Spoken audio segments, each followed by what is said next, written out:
نحمده ونصلي ونسلم على حبيبه الكريم أما بعد فأعوذ بالله من الشيطان الرجيم بسم الله الرحمن الرحيم وإذ قال إبراهيم لأبيه آزر أتتخذ أصناما آلهة إني أراك وقومك في ضلال مبين وكذلك نري إبراهيم ملكوت السماوات والأرض وليكون من الموقنين فلما جن عليه الليل رأى كوكبا قال هذا ربي فلما أفل قال لا أحب الآفلين فلما رأى القمر بازغا قال هذا ربي فلما أفل قال لئن لم يهدني ربي لأكونن من القوم الضالين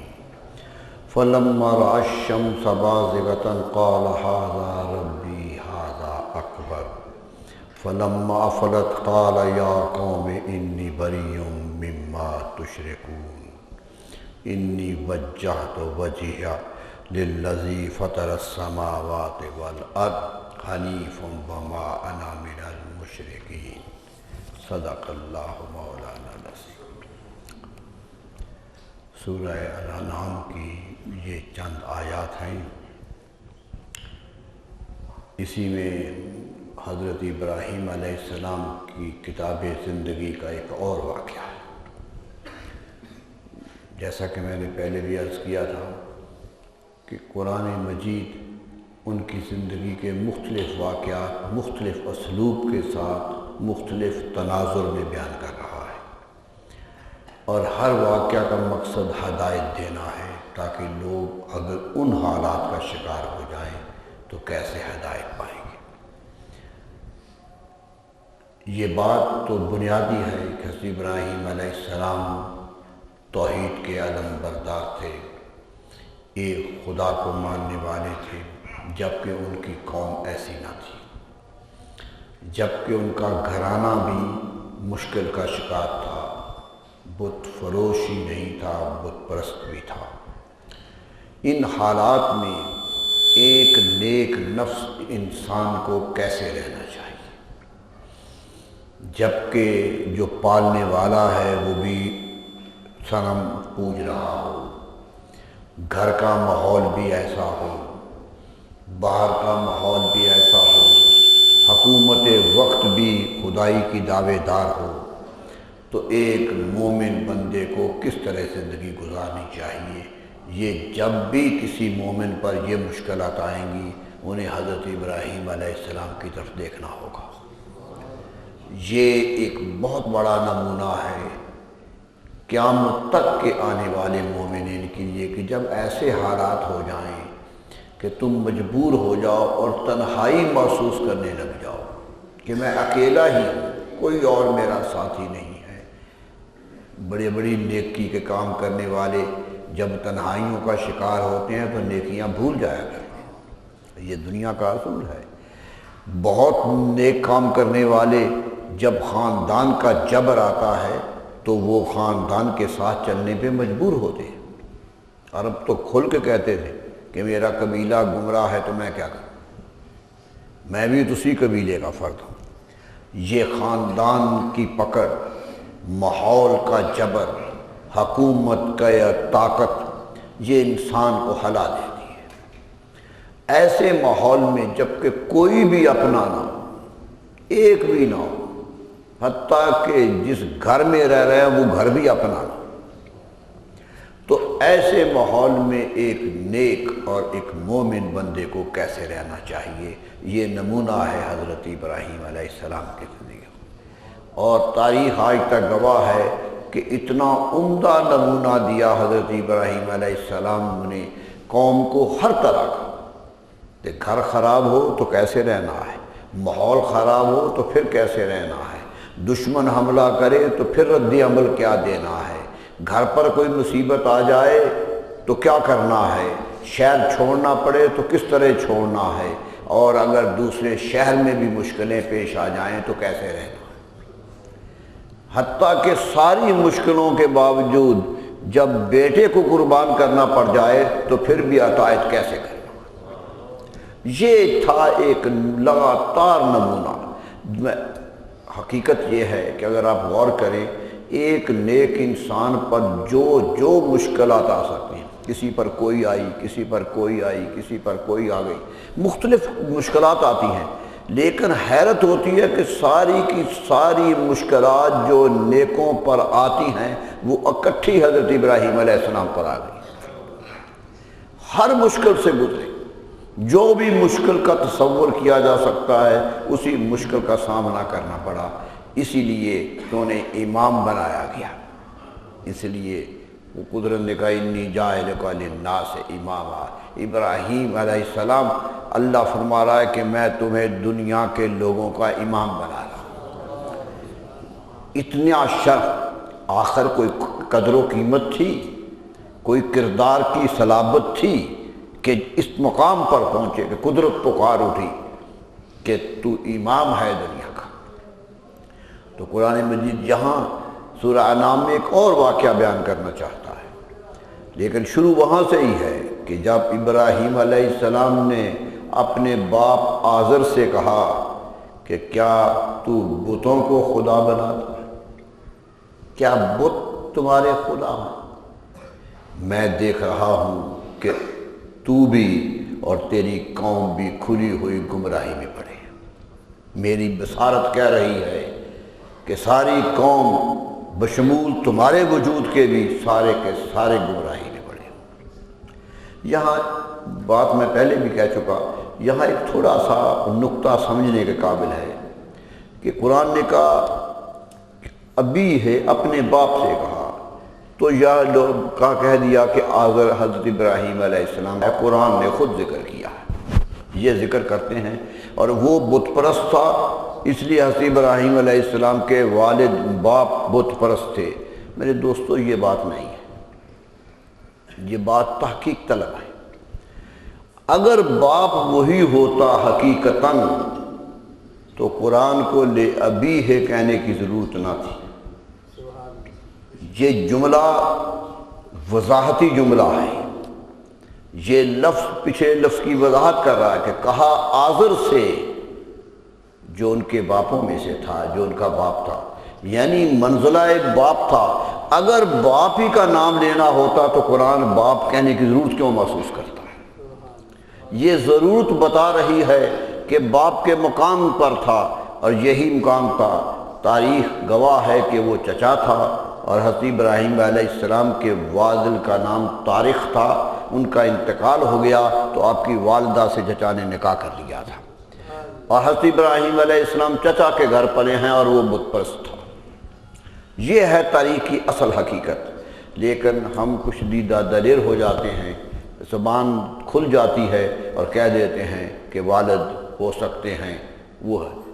اور تو اور کیا کہوں، میں کہنے کی سخت نہیں رکھتا کہ ابراہیم علیہ السلام کے والد کو تو قرآن سے ایک استعارہ لے کر، ایک نتیجہ لے کر کہہ دیا۔ لوگ تو رسول اللہ کے والد کو کہتے ہیں کہ والدہ کو کہتے کہ مومنہ نہیں تھی، والد مومن نہیں تھا، دادا مومن نہیں تھا۔ لیکن میرے دوستو، میں اس بحث میں نہیں جانا چاہتا کہ کسی موقع پہ بات کروں گا، لیکن آپ کے سامنے ایک عقیدہ رکھ دوں۔ ہمارا عقیدہ یہ ہے کہ نبی صلی اللہ علیہ وسلم سے لے کر جتنی بھی پشتیں اوپر آدم علیہ السلام تک گئی ہیں ساری مومن تھی۔ اس نسل میں کوئی بھی کافر نہیں تھا، سارے کے سارے مومن تھے۔ حضرت آدم علیہ السلام سے لے کر نسل موجود ہے، یہ نہیں کہ پتہ نہیں کون تھا، نام موجود ہیں ان کے، پوری کی پوری نسل نبی صلی اللہ علیہ وسلم کے آدم علیہ السلام تک تاریخ میں موجود ہے کہ یہ باپ تھا، یہ دادا تھا، یہ دادے کا باپ تھا۔ خود نبی صلی اللہ علیہ وسلم سے جب پوچھا گیا کہ آپ کی نسل کیا ہے تو 21 پشتیں تو آپ نے خود گن دی تھی، خود گن دی تھی۔ حدیث میں آتا ہے کہ گنتے چلے گئے، میرا باپ یہ تھا، اس کا باپ یہ تھا، اس کا باپ۔ عدنان پہ جا کے کھڑے ہو گئے، معد بن عدنان کہا تو کہا مکے والو تم جانتے ہو عدنان اسماعیل علیہ السلام کی اولاد تھے، یہ تمہیں بھی خبر ہے کیونکہ سارے قبائل عدنانی قبائل تھے، یہ جتنے قبیلے تھے سب کا باپ عدنانی تھا، اس لیے تم جانتے ہو میں نے وہاں تک جا کے چھوڑ دیا ہے جو تمہیں معروف ہے، جو تم جانتے ہو، اور ان سے اوپر پوچھتے ہیں حضرت اسماعیل علیہ السلام تک اور حضرت ابراہیم علیہ السلام تک اور نوح علیہ السلام تک اور حضرت آدم علیہ السلام تک، پوری کی پوری نسل کا ایک آدمی گم نہیں ہے، سب کا سب تاریخ میں موجود ہے۔ یہ ایک تو بات انصاب العرب پڑھیے، لکھنے والوں نے اس پر کتابیں لکھی۔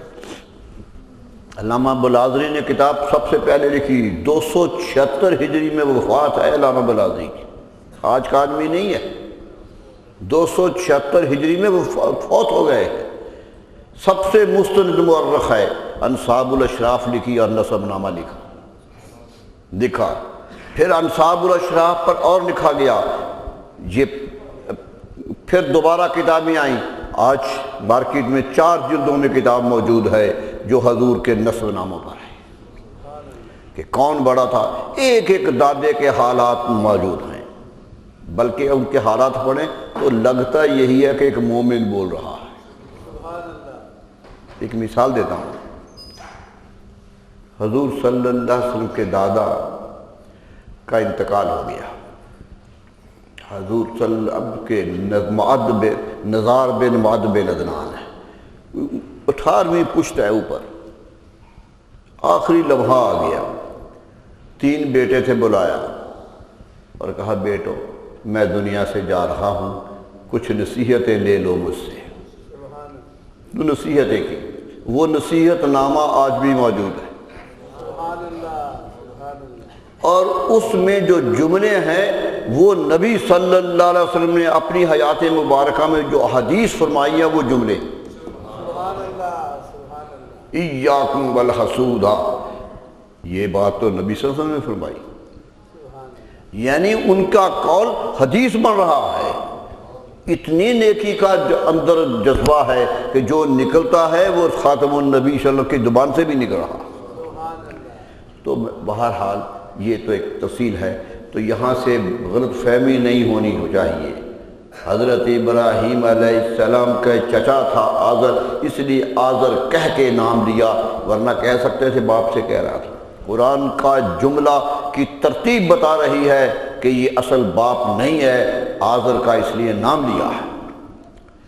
فرمایا کہتے تھے کہ بت پوجتے ہو، میں تو سمجھتا ہوں تم گمراہ ہو گئے ہو، آپ بھی اور آپ کی قوم بھی گمراہ ہو گئی۔ یہ بات کہہ کے قرآن کہتا ہے کذالک نری ابراہیم ملکوت السماوات والارض، اس طرح ہم نے ابراہیم علیہ السلام کو زمین و آسمان کی نشانیاں دکھا دی، زمین بھی دکھا دی، آسمان بھی دکھا دیا، سب سے توحید نکلتی ہوئی دکھائی کہ توحید کا اثر کہاں کہاں ہے۔ ابراہیم علیہ السلام کو توحید آشنائی کا درس خود اللہ تعالیٰ نے دیا، فرمایا یکون من الموقنین، اس لیے دیا تھا کہ وہ پکے ایمان والا بن کے رہے، ایقان والا بن کے رہے کہ کبھی زندگی کی مشکلات آنی ہے۔ یہ ابتدائی زندگی کا مارکا، ابھی جوانی چڑھ رہے تھے اس دور کی بات، فرمایا تاکہ پوری زندگی یقین کے ساتھ رہے، ہم نے پہلے ہی سب کچھ دکھا دیا۔ قرآن مجید کہتا ہے ابراہیم علیہ السلام نے ہم سے کہا کہ اے اللہ تو پیدا بھی کرتا ہے مارتا بھی ہے، ذرا مجھے دکھا دے کہ پیدا کیسے کرتا ہے اور مارتا کیسے، تاکہ میں عینی شاہد بن جاؤں۔ لوگ دیکھیں گے کہ پیدا تو کرتا ہے مارتا ہے، لیکن میں دیکھنا چاہتا ہوں کہ فتحی الموتى، کس طرح مردوں کو زندہ کرے گا قیامت کے دن، مجھے دکھا۔ یعنی نبی اپنے اس ایمان کو آنکھوں سے دیکھنا چاہتا ہے۔ قرآن کہتا ہے ہم نے کہا ابراہیم ایمان نہیں ہے، کیا یقین نہیں ہے کہ ہم زندہ کریں گے؟ فرمایا بلا ولکن لیطمئن قلبی، اللہ یقین تو ہے کہ تو زندہ کرے گا، لیکن دل کا اطمینان چاہتا کہ آنکھوں دیکھی بات ہو جائے۔ قرآن کہتا ہے ہم نے کہا 4 پرندے لے لو، 4 پرندے پکڑو، قرآن کہہ رہا پکڑے ذبح کرو، ذبح کیے، کہا ان کے گوشت کو ملا دو، اس میں اس طرح ملا دو کہ وہ بوٹی بوٹی اکٹھی ہو جائے، اور 4 پہاڑوں پہ ان کی بوٹیاں پھینک دو، اور پھر ایک جگہ کھڑے ہو کے پکارو کہ فلاں پرندہ آ جائے، دیکھنا کیسے اڑتے ہوئے آئیں گے۔ کیسے اٹھتے ہوئے؟ حدیث میں آتا ہے کہ ایک بوٹی یہاں سے اٹھتی تھی، ایک یہاں سے اٹھتی تھی، اور اوپر جا کے پرندہ بنتا تھا۔ یعنی بتا دیا کہ لوگوں یاد رکھو، مرنے والا دنیا سے جائے گا، ہو سکتا ٹانگ کہیں کٹ گئی ہو، آنکھ نکل گئی ہو تو کہاں دفن ہو گئی ہو، جسم کے حصے بکھر گئے ہوں، لیکن یہ دیکھو ابراہیم علیہ السلام کو دکھا رہے ہیں کہ بکھرا ہوا گوشت بھی یوں اکٹھا کر کے انسان بنائے گی، تاکہ یقین آ جائے کہ دوبارہ زندہ ہوگا۔ اللہ تعالیٰ نے عملاً ایک مثال سامنے رکھ دی، فرمایا اس لیے کیوں کہ جس نے سبق دینا ہو اسے پہلے یقین ہونا چاہیے، بددلی سے لوگوں کو سمجھایا نہیں جا سکتا۔ تو یہاں قرآن کہتا ہے کہ ہم نے انہیں نشانیاں دکھائیں تاکہ وہ ایقان والے بن جائیں۔ کیا نشانی دکھائی؟ یہاں نشانی کا ذکر ہے، فَلَمَّا جَنَّ عَلَيْهِ اللَّيْلُ رَأَىٰ كَوْكَبًا۔ دیکھیے اس دور کے لوگ ستاروں کو پوجتے تھے، یہ روشنی ہے یہ خدا ہوں گے، یہ چاند ہے اس میں خدا بیٹھا ہے، یہ سورج ہے اس میں بڑا خدا رہتا ہے۔ یہ پوری دنیا میں ایک کفر کی روش چلتی رہی ہے، اس دور میں بھی تھا، ہندوستان میں بھی تھا۔ ہندوستان میں تو چندر بنسی اور سورج بنسی خاندان بنے، یہ سورج کو پوجتا ہے، یہ چاند کو پوجتا ہے۔ ہندوستان میں تو یہ کواکب کو پوجنا زندگی بھر کا اصول رہا۔ یہاں تو پرانا مذہب پڑھ لیجئے، ہندو میتھولوجی خود انہوں نے لکھی اور کہا کہ اس کو پوجتے رہے۔ اسی طرح ابراہیم علیہ السلام کے لوگ چاند، سورج، ستاروں کو پوجتے تھے۔ رب نے بتایا کہ یہ خدا نہیں ہے، اور یقین کر کے بتایا، ابراہیم علیہ السلام کو مثال دے کے بتایا۔ فرمایا فَلَمَّا جَنَّ عَلَيْهِ اللَّيْلُ، جب رات چھا گئی ان پر، رات آ گئی، رَأَىٰ كَوْكَبًا، تو ستارہ دیکھا، چمکتا ہوا ستارہ نکلا، رات آ گئی۔ قَالَ هَٰذَا رَبِّي، کہا یہ میرا رب ہے، یہی کہتے تھے نا وہ، فرمایا یہ میرا رب ہے۔ فَلَمَّا أَفَلَ، جب ستارہ غروب ہو گیا، قَالَ لَا أُحِبُّ الْآفِلِينَ، لوگوں گواہ رہنا غروب ہونے والوں کو میں پسند نہیں کرتا۔ تردید کر دی کہ یہ خدا کہتے ہو، یہ تو غروب ہو جاتا ہے۔ وہ خدا کیا ہو جو کبھی طلوع ہو کبھی غروب ہو، وہ تو اس کے ہونے سے تو وجود بنتا ہے، اگر وہ غروب ہو جائے تو وجود کہاں رہیں گے؟ فرمایا نہیں، ستاروں کو دیکھ کر کہا نہیں۔ یہ بھی ایک حکمت ہے کہ قرآن کہتا ہے جب رات چھا گئی تو کہا، اس کا مقصد پہلے دن تھا، پھر رات چھائی۔ تو یہ ایک سبق ملا آج کے محقق کو، آج کے تحقیق نگار کو سبق ملا کہ تحقیق شروع کرنی ہے تو چھوٹی چیز سے کی جاتی ہے، تدریج۔ آج تحقیق کی بنیاد تدریج ہے کہ چھوٹے سے شروع کر کے اوپر جاؤ۔ حضرت ابراہیم علیہ السلام دن میں تھے، سورج کو کہہ سکتے تھے، نہیں، رات کا انتظار کیا، رات آئی، تارا نکلا تو پھر بات شروع کی، سمجھا دیا۔ سمجھانے کے لیے چھوٹی مثال سے لے کر پھر بڑی مثال دی جاتی ہے۔ قرآن کہتا ہے کہا میں ہی پسند نہیں کرتا، یہ تو غروب ہونے والی چیزیں ہیں۔ فَلَمَّا رَأَى الْقَمَرَ بَازِغًا، جب دیکھا کہ سورج چمک رہا ہے، چاند چمک رہا، بہت چمکتا ہوا نظر آ رہا، قَالَ هَٰذَا رَبِّي، کہا یہ رب ہے میرا۔ فَلَمَّا أَفَلَ، جب غروب ہو گیا، قَالَ لَئِن لَّمْ يَهْدِنِي رَبِّي لَأَكُونَنَّ مِنَ الْقَوْمِ الضَّالِّينَ، لوگوں اگر میرے رب نے مجھے ہدایت نہ دی ہوتی تو میں بھی تمہاری طرح گمراہ قوم میں سے ہو جاتا۔ یہ میرے رب کی ہدایت ہے کہ میں چاند کو نہیں پوچھتا ہوں، دیکھ لو یہ بھی غائب ہو گیا ہے، یہ بھی غروب ہو گیا ہے، اس پر بھی سیاہیاں آ گئی ہیں۔ میرے کہنا یہ تھا کہ رب ایسے نہیں ہوتے، یہ رب نہیں ہے۔ اب تیسری بات آئی فَلَمَّا رَأَى الشَّمْسَ بَازِغَةً، قرآن کہتا ہے جب سورج نکل آیا، چمکتا ہوا دیکھا سورج، قَالَ هَذَا رَبِّي هَذَا أَكْبَرُ، کہنے لگے یہ میرا رب ہے، یہ تو بہت بڑا ہے، یہ تو بڑا رب ہوگا۔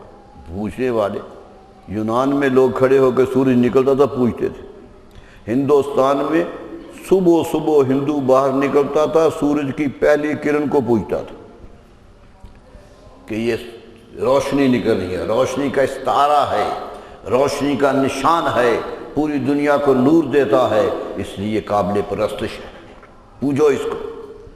یہ ہوا، حتیٰ کہ اکبر اعظم مسلمان بادشاہ جب ہندو کے قریب چلا گیا تو وہ بھی یہی کرتا تھا۔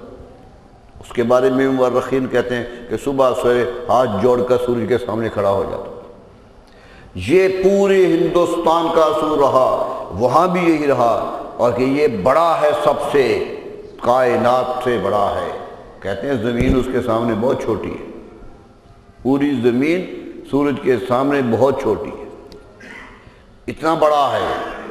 فَلَمَّا أَفَلَتْ، قرآن کہتا ہے جب وہ بھی غروب ہو گیا، شام آئی، سورج چلا گیا، قَالَ يَا قَوْمِ إِنِّي بَرِيٌّ مِّمَّا تُشْرِكُونَ، کہا اے میری قوم میں بیزار ہوں اس سب شرک سے جو تم کر رہے ہیں، ہر شرک چھوڑ رہا ہوں، ہر جو بھی شریک بنا رہے ہو اسے منہ موڑ رہا ہوں۔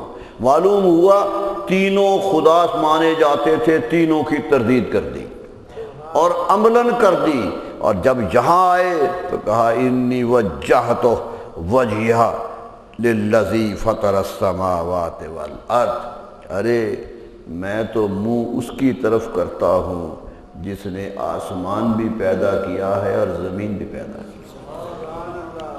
توحید کا اعلان کر دیا کہ میں اپنا رخ اس کی طرف کر رہا ہوں جس نے فطر السماوات والارض، جس نے آسمانوں کو پیدا کیا ہے، زمین کو پیدا کیا ہے، حنیفاً، میں یکسو ہو گیا ہوں، کسی کا خیال دل میں نہیں ہے، بس ایک خدا کا خیال دل میں ہے۔ حنیف کا معنی تھا سب سے کٹ کے ایک کا ہو جانے والا، سب سے منہ موڑ کے ایک کا ہونے والا حنیف ہے۔ فرمایا حنیفم وما انا من المشرکین، اور یاد رکھو میں شرک کرنے والوں میں سے نہیں ہوں۔ یہ تھا طریقہ استدلال حضرت ابراہیم علیہ السلام کو، سمجھایا لوگوں کو کہ یہ چاند اس کا پیدا کیا ہے، یہ غروب ہوتا ہے، میں اس کو رب مانتا ہوں جو اس کو پیدا کرتا ہے۔ تم سورج کو خدا مانتے ہو، میں اس کو خدا مانتا ہوں جو سورج کا خالق ہے، جو سورج کو پیدا کرتا ہے، جو پیدا بھی کرتا ہے اور کسی دن اسے مٹا بھی دے گا، جو ساری قوتیں رکھتا ہے۔ اس لیے قوم کو بتا دیا کہ یاد رکھو کسی طاقت کے سامنے نہیں جھکنا ہے، روشنی تھوڑی ہو زیادہ ہو، بھیانک قسم کیوں نہ ہو، اس کے سامنے نہیں جھکنا ہے تو صرف پروردگار کے سامنے جھکنا ہے۔ اور کہہ دیا میں مشرک نہیں ہوں، شرک نہیں کر رہا۔ فرمایا بات آگے جا رہی ہے لیکن میں یہاں ہی بات کو روکتا ہوں۔ کیا نتیجہ نکلا؟ حضرت ابراہیم علیہ السلام نے اپنے دور کے ممکنہ خداؤں سے منہ موڑ لیا، جو خدا سمجھے جاتے تھے ان سے منہ موڑ لیا۔ یہی روش ہوتی ہے مومنوں کی، کبھی چاند پوجا جا رہا ہے تو اس کی تردید کرو، کبھی سورج پوجا جا رہا ہے تو اس کی تردید کرو، کبھی ستارے رہنمائی کا فرض انجام دے رہے ہیں تو یہی قرآن کہتا ہے ستارے تو ہم نے اس لیے بنائے ہیں کہ تم راستہ تلاش کرو، یہ راستہ تلاش کریں۔ چاند تمہارے لیے بنایا ہے کہ تمہیں روشنی ملے، یہ بنایا گیا ہے جس طرح تم پیدا کیے گئے، اس کو ہم نے پیدا کیا، بنایا ہے۔ ہمارے مفسرین کہتے ہیں کہ اللہ نے جو کچھ بنایا ہے انسان کے لیے بنایا ہے، اصل مقصد انسان، اصل مقصود انسان ہے، مطلوب ہے، یہ منزل ہے تو اس کی مثال بڑی خوبصورت دیتے ہیں. وہ کہتے ہیں کہ لوگ کہتے ہیں جی چاند ہمارے لیے کیسے ہے؟ کہا ایک تو روشنی آتی ہے، انسانوں کے لیے آتی ہے، وہ کسی لیے روشنی پھینک رہا، انسانوں کو راستہ بتا. مد و جزر اس سے آتا ہے، سمندر میں طوفان اور جو لہریں اٹھتی ہیں یہ چاند کی وجہ سے اٹھتی ہیں. چاند کی روشنی رک جائے تو سمندر کا مد و جزر رک جائے، اور وہی مد و جزر انسانی قیمت کے لیے انسانوں کے کام آتا ہے. فرمایا وہی ہے جو کائنات کے ذروں کو چلا رہا ہے اور وہ انسان کے کام آ رہے ہیں. ایک مفسر نے کہا کہ یہ جو فصل پھول پکتے ہیں نا، خوشبو دیتے ہیں، یہ چاند کی روشنی نہ ہو تو پھول پھول نہ بنے. یہ تمہارے لیے پھول بن کے سامنے آتا ہے، یہ اپنی روشنی منعکس کرتا ہے وہ پھولوں میں. تو پھر تمہارے استعمال کے لیے ہوا یا نہیں ہوا؟ چاند کس کی خدمت کر رہا ہے؟ انسان کی کر رہا ہے. سورج کس کی کر رہا ہے؟ نہ ہو سورج تو فصلیں کیسے پکے؟ کہاں سے فصل آئے؟ یہ روشنیاں کہاں سے آئیں؟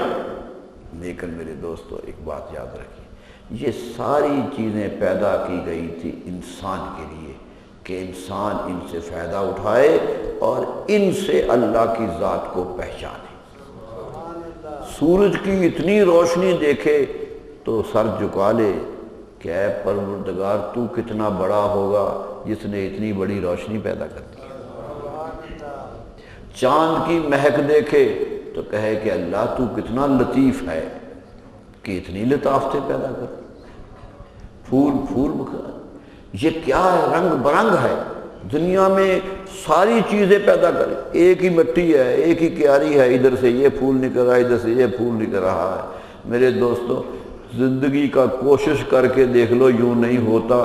لیکن کون ہے جو مٹی کے اندر دانے کو پال رہا ہے؟ اندر پالتا ہے، اور پالنے کا نوعیت مختلف ہے کہ تم نے سبز بن کے نکلنا ہے، تم نے سرخ بن کے نکلنا ہے.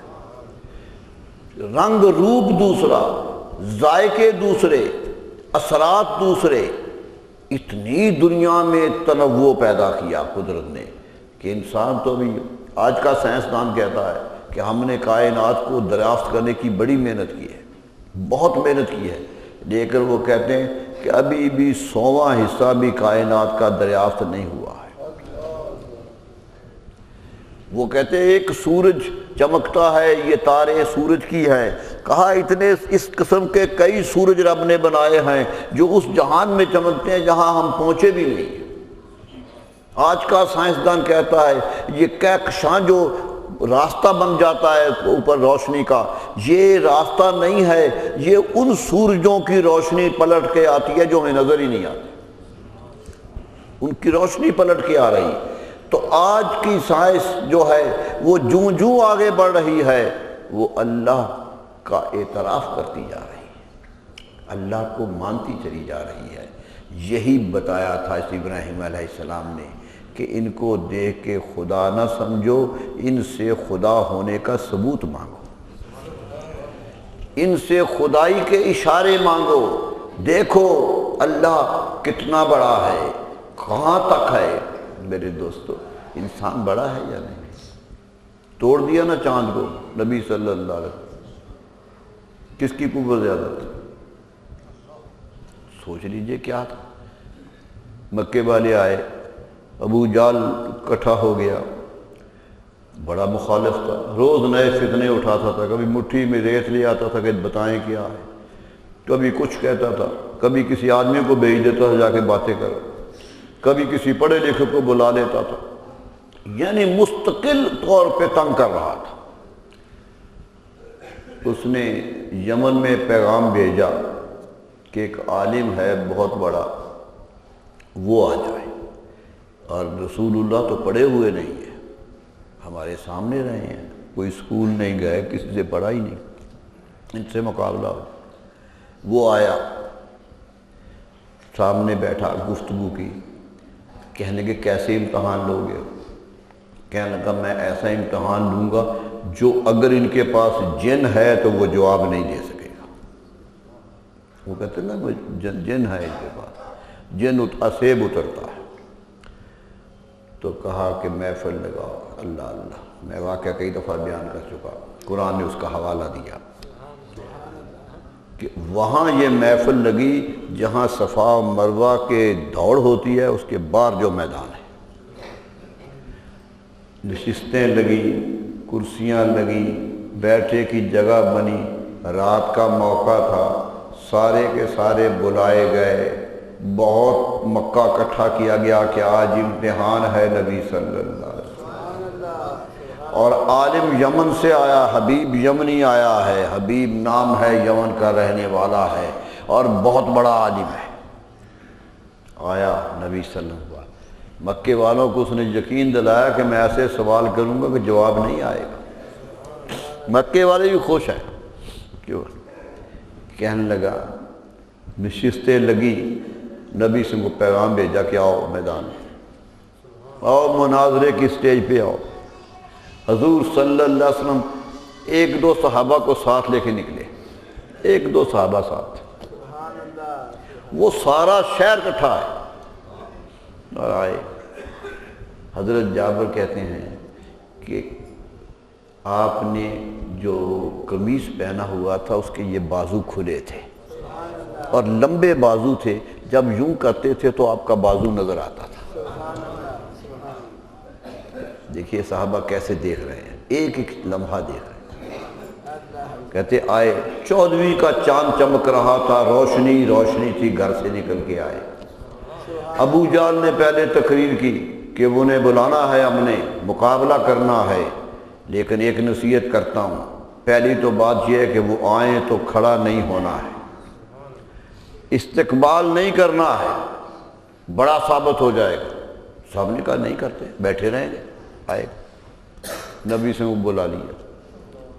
آپ آئے، ابھی اندر داخل ہونے لگے تو ابو جہل کھڑا ہو گیا. دیکھ کے سارے ہی کھڑے ہو گئے، یہ سردار کھڑا ہو رہا. بعد میں لوگوں نے کہا کہ ابو الحکم ہمیں تو نصیحتیں کرتے تھے، کھڑا نہیں ہونا، خود ہی کھڑے ہو گئے. کہنے لگا میں کھڑا تو نہیں ہونا چاہتا تھا، لیکن نامعلوم کس طاقت نے زبردستی کھڑا کر دیا. نعرہ تکبیر، نعرہ رسالت. زبردستی کھڑا کر دیا، میں تو نہیں چاہتا تھا. کسی نے پکڑ کے کہا کھڑے ہو جاؤ. اسے نہیں خبر تھی کہ آنے والا کون ہے. یہی فرق ہے، جو سمجھتا نہیں ہے وہ ایسے کرتا ہے. تو کیا ہوا؟ کھڑے ہو گئے، بٹھایا، کہا بیٹھ جاؤ. حبیب نے کہا 2 سوال کرنے ہیں آپ سے. آپ نے کہا جتنے چاہے کرو، جو بھی دل میں آتا ہے سوال کرو، میں تو جواب دیتا ہوں. جواب کو تیار ہوں. ارے آسمان کی بات پوچھو، دنیا کی پوچھو، آنے والے کی پوچھو، گزرے ہوئے کی پوچھو، تو چاہے پوچھو. آیا ہی ایسے اس لیے ہوں، کائنات کا مرکز بن کے آیا. کہنے لگا ایک سوال تو آسمان کے بارے میں کرنا ہے کہ یہ چاند چمک رہا ہے 14ویں کا، بڑا خوبصورت ہے. اگر آپ نبی ہیں تو اسے توڑ کے دکھائیے. آپ نے کہا دوسرا؟ کہنے لگا دوسرا یہ کہ میرے دل میں کوئی خیال ہے، یہ بتائیے وہ کیا ہے. آپ نے کہا حبیب بڑے چھوٹے سوال پوچھے. کس سے پوچھ رہے؟ تم یہ قدر و قیمت نہیں جانتے. حضرت جابر رضی اللہ عنہ روایت ہے کہ یوں انگلی اٹھائی اور چاند ٹوٹ گیا. ایک صحابی کہتا میں نے ٹوٹا دیکھا کہ صفا کے دونوں طرف گرا، ادھر گرا ادھر گرا. ایک کہتا نہیں آسمان پر ہی دور ہو گیا، نیچے نظر آنے لگ گیا. اور ایک صحابی کہتا ہے مجھے تو یوں محسوس ہوا کہ آپ کے بازو میں آ گیا ہے.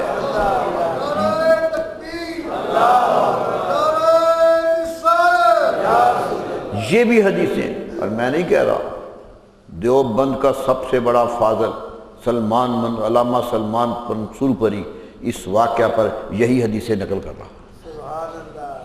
یہی حدیثیں نقل کر، شق القمر کا سارا معجزہ لکھا اور یہ سارا لکھا کہ 3 روایتیں ہیں کہ بازو میں آ گیا تھا، صفا پر گرا تھا، کہ دونوں طرف گر گیا تھا، یا آسمان پر یا آپس میں ہٹ گیا تھا. تینوں روایتیں. ٹوٹ گیا. قرآن کہتا ہے ون شکل قبر، چاند ٹوٹ گیا، قرآن نے حوالہ دیا، چاند ٹوٹ گیا۔ ایک انگلی اٹھائی تھی کہ چاند ٹوٹ گیا، حبیب پریشان ہو گیا، کہنے لگا آپ نے تو بہت کمال کر دیا۔ جن جتنے بھی ہوتے ہیں، جنوں کی قوت دنیا پہ ہوتی ہے، آسمان پہ تو نہیں ہوتی، یہ تو آسمانی قوت ہے۔ اور کہا جی اب پوچھنے کی ضرورت تو نہیں رہی، لیکن سوال دوسرا بھی کر دیا تھا، وہ بھی بتا دیا۔ فرمایا تیرے دل میں تیری بیٹی ہے، بیمار ہے بہت زیادہ، چل پھر نہیں سکتی، تو چاہتا ہے وہ صحت مند ہو جائے، تیرے اندر ایک کسک ہے اس کی شفا کی، جاؤ شفا ہو گئی، جاؤ شفا عطا کر۔ حبیب بھاگا وہاں سے، مکے والوں کے پاس ٹھہرا ہی نہیں، کہنے لگا میں بیٹی کو دیکھنا چاہتا ہوں۔ رات کے اندھیرے میں پہنچا یمن، دروازہ کھٹکھٹایا آدھی رات کو جا کر، اندر سے دروازہ وہی بیٹی کھولنے آئی، کہنے لگا بیٹی تو بیمار تھی؟ کہا خبر نہیں، میں تو بڑی تھی، ایک خوبصورت چہرے والا آیا تھا اور پکڑ کے اٹھا گیا کہ اٹھو، بیماری ختم ہو گئی۔ یہ بات سنی حبیب ایمان لے آیا۔ میرے دوستوں مقابلے پہ آیا تھا، ایمان لے آیا، لیکن جو لے کے آیا تھا وہ نہیں آیا۔ قسمت کی بات دیکھیے، جو لے کے آیا وہ ایمان لے آیا، اور جو اس کے محرک بنا، جو سامنے دیکھ رہا ہے۔ حتیٰ کہ شیخ عبدالحق حقانی نے لکھا، مولانا عبد تفسیر حقانی 8 جلدوں کی تفسیر قرآن پاک کی، اس میں وہ لکھتے ہیں کہ حضور صلی اللہ علیہ وسلم جب شق قمر کیا تھا تو ہندوستان میں راجہ بھوج کی حکمرانی تھی، راجہ تھا ہندوستان کا، وہ چھت پہ سویا ہوا تھا کہ ایک دم نظر آیا کہ چاند غائب ہو گیا۔ ایک دم پنڈت بلائے، پڑھے لکھے لوگ بلائے کہ یہ چاند کو کیا ہو گیا، چاند غائب ہی ہو گیا ہے، کوئی بادل بھی نہیں آیا، یہ غائب ہو گیا ہے۔ انہوں نے اپنی پتریاں جوڑ کے کہا کہ عرب میں ایک نبی پیدا ہو گیا ہے، یہ اس کا معجزہ ہے۔ اس نے آدمی بھیجے، وہاں سے آدمی بھیجے کہ جاؤ نبی صلی اللہ علیہ وسلم کا پتہ کر کے آؤ۔ ان میں ایک رتن نام کا ہندو تھا، رتن ہندی جسے کہتے تھے، وہاں سے چل کے آیا۔ اللہ اللہ، کیا بات تھی! ہندوستان میں وہ بابا رتن کی روایات پر کتاب بھی لکھی گئی۔ کہتا ہے میں گیا نبی صلی اللہ علیہ وسلم کے پاس سبحان اللہ، اور ایمان لے آیا جا کر بھیجا۔ بعض تو راجہ بھوج کے بارے میں بھی کہتے کہ اسلام لے آیا، حقانی تو یہی کہتے کہ وہ بھی مسلمان ہو گیا تھا۔ ایمان کی دولت کہاں کہاں ملی، دور بیٹھے ہوئے لے گئے، لیکن جو پاس رہتا تھا وہ نہ لے سکا۔ اس لیے ایمان اللہ کی توفیق ہوتی ہے، استحقاق نہیں ہوتا۔ کوئی کہے کہ مجھے ضرور ملنا ہے، نہیں۔ حسن ز بصرہ بلا لذہبش صہیب بزروم، علامہ اقبال نے کہا تھا کہ حضرت حسن بصری بصرہ سے آئے تھے، نبی صلی اللہ علیہ وسلم کے بعد مسلمان ہوئے۔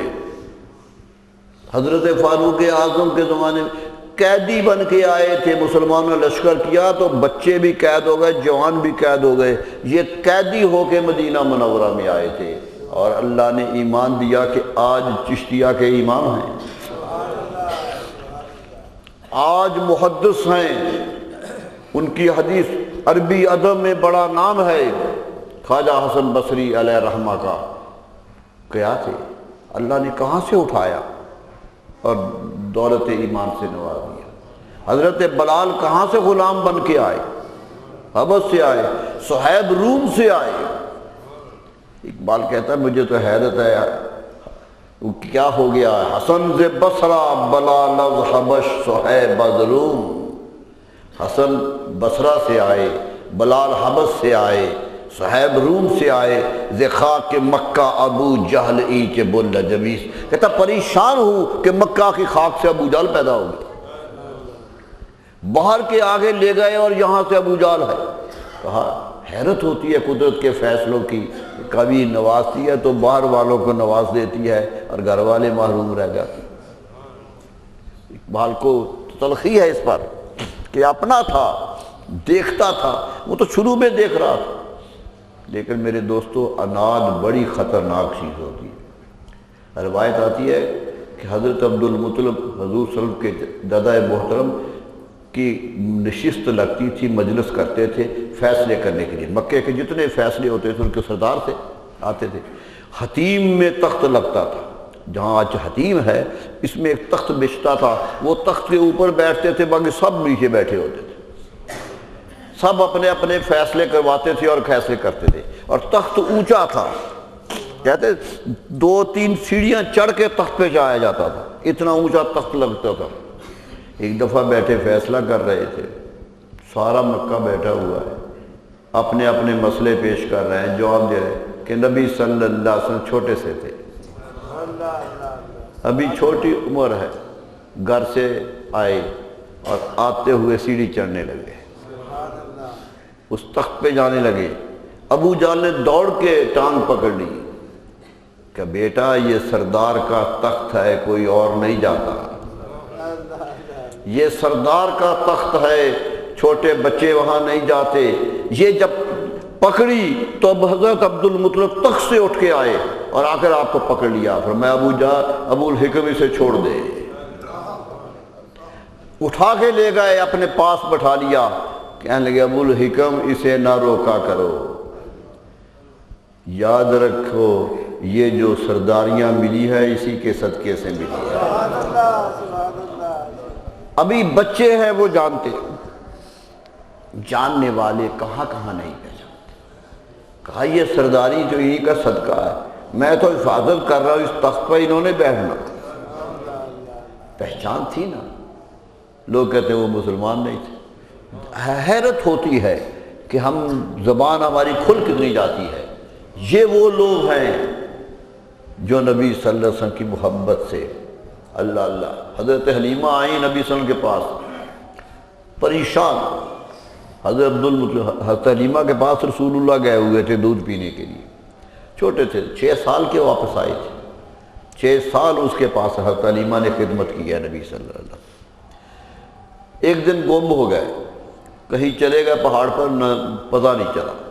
تلاش کیا، ادھر بیٹے بھجائے، ادھر بھیجے، ادھر دوڑ لائی، نہ ملے.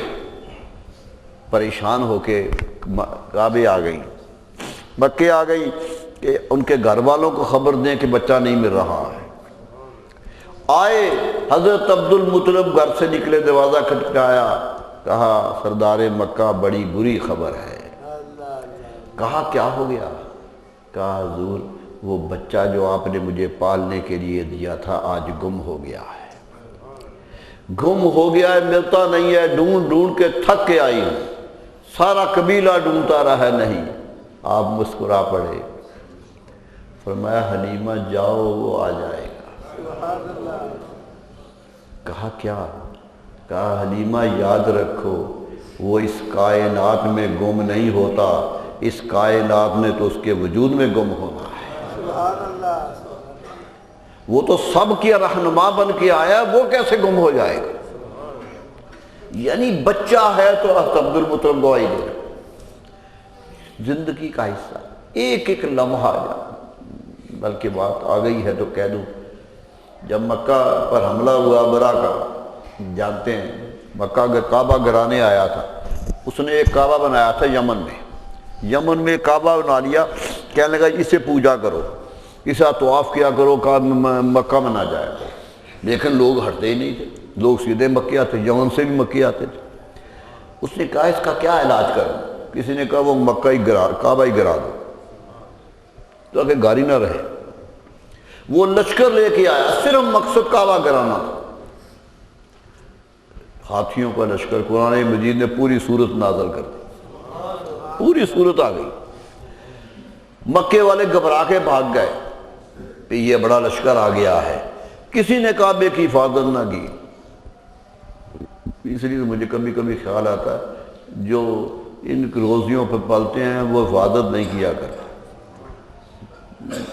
یہ بڑی مشکل مرحلہ ہوتا ہے۔ حفاظت کرنے والے وہی جانثار ہوتے ہیں جو رزق کی تلاش میں وہاں نہیں جاتے، ایمان کی تلاش میں جاتے ہیں۔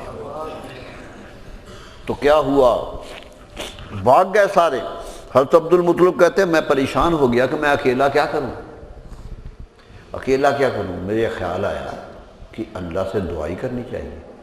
کوہ بو قبیس جو کعبے کے سامنے پہاڑ ہے، اس کے اوپر حضرت آمنہ رضی اللہ عنہ حضور کی والدہ گرامی کو لے گئے۔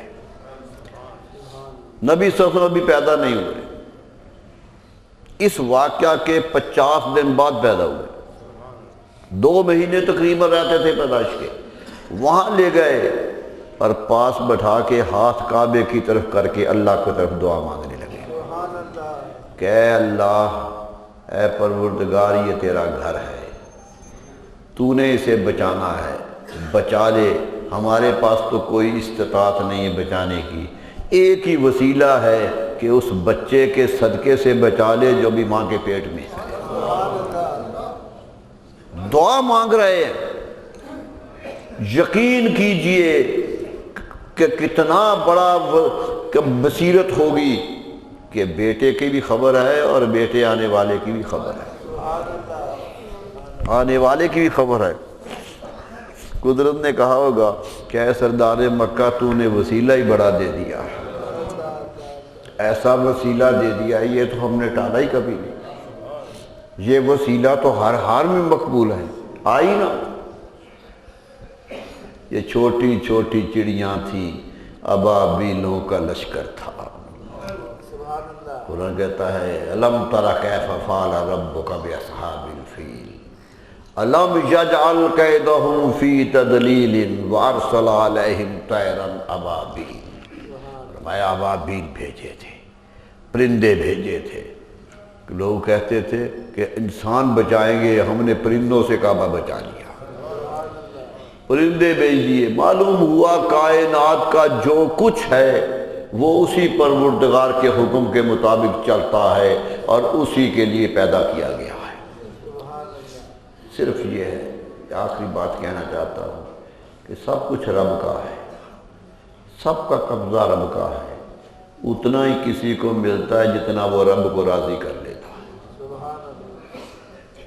جتنا کوئی راضی کر رہا ہے، رب کے قریب ہو جاتا ہے، رب اتنا ہی نواز دیتا ہے۔ کسی کو کوئی طاقت مل گئی، کسی کو توقع، اور جو قرب کی آخری منزل پہ پہنچ گئے، نبی صلی اللہ علیہ وسلم قرآن نے کہا کہ اب رضا میری نہیں دینے کی، اب آپ کی رضا جو ہوگی دیں گے۔ بولا سوف یؤتیک ربک فترضی، فرمایا آپ کا رب آپ کو اتنا دے گا کہ آپ راضی ہو جائیں گے۔ فرمایا اب رضا میری نہیں آپ کی۔ معلوم ہوا اللہ کا قرب جب انتہا پر پہنچتا ہے تو رضا بھی بندے کی بن جاتی ہے۔ اللہ تعالیٰ توفیق دے کہ ان بزرگوں کی زندگیوں سے سبق لیں، صرف واقعہ نہ پڑھے، طاری کریں اپنے اوپر۔ یہی بات ہے۔ قربانی کی تھی حضرت ابراہیم علیہ السلام نے، اور محرم آ رہا ہے میرے دوستو، جانور کی قربانی سے بات شروع ہوتی ہے اور امام حسین کی قربانی پہ جاتی ہے۔